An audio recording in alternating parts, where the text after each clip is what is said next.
सोच आपकी इतनी गंदी है, आपकी सोच जो है ना उसको मैं नहीं बदल सकती। तो ये तो पंडित है और पंडित यादों में कभी जमता नहीं है, मैं तो इनके साथ नहीं कार्यक्रम करती। तुम लोगों ने कभी, हाँ एक चीज और, मैं पवन जी के साथ खेसारी जी के साथ फोटो डालती हूँ तो एक इनके भी फैन फॉलोवर्स हैं जो लिखते हैं,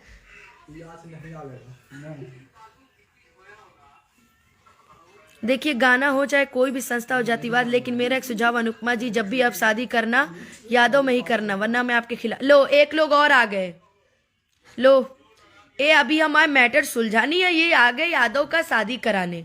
ए भाई छोड़ो यार, ये मैं एकदम पागल हो जाऊंगी। इनके भी कुछ, शिवेश जी के भी कुछ फैन फॉलोअर्स थे जो बोल रहे थे कि अब तो आपको खेसारी जी मिल गए लेकिन कभी शिवेश को मत भूलना। क्यों भाई, तुम बताओगे मुझे कि किसको भूलना चाहिए किसको नहीं है? कार्यक्रम 92 पॉइंट कुछ 92% के लिए कुछ बात करते हैं तो वो जानते हैं कि अनुपमा कभी भी इस चीज का गलत मतलब नहीं निकालेगी, और जो लोग निकालते होंगे वो अपने घर पड़े होंगे, ठीक है ना। तो अनुपमा को सिर्फ अपने काम से मतलब है, मेरे पास भी मेरा परिवार है, मेरा फैमिली है और मेरी जनता है। उठाओ यूट्यूब देखो, सैया के रोटी सबसे ज्यादा मंच पे गाने वाली लड़की मैं हूं, देख लेना। और ये जो पवन जी को लोग लेके बोल रहे हैं ना, पुदीना भी गाना मैं मंच पे ही गाती हूँ, मैं दोनों स्टार का गाना साथ में मंच पे गाती हूँ।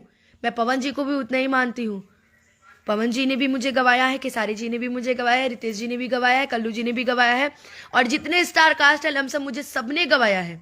तो ये सोच के नहीं गवाया है कि मैं यादव हूँ कि मैं बबुआन हूँ, उन्होंने गायकी देख के गवाया है।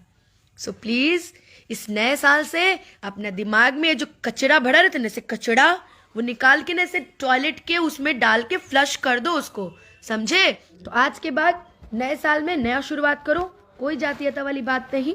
कुछ ऐसी ऐसी गायिकाएं हैं जो मेरे नाम पे पैसा उठाने लगी हैं कि हाँ मैं अनुपमा बोल रही हूँ, बाद में वो आदमी आता है और मुझे दिखाता है कि देखिए ना अनुपमा जी आपने पैसा लिया। मैंने कहा मैंने कहा लिया है? बाद में मुझे पता कि ये तो पैसा तो किसी भोजपुरी की बहुत बड़ी सुपरस्टार ने लिया है मेरे नाम पे। वाओ।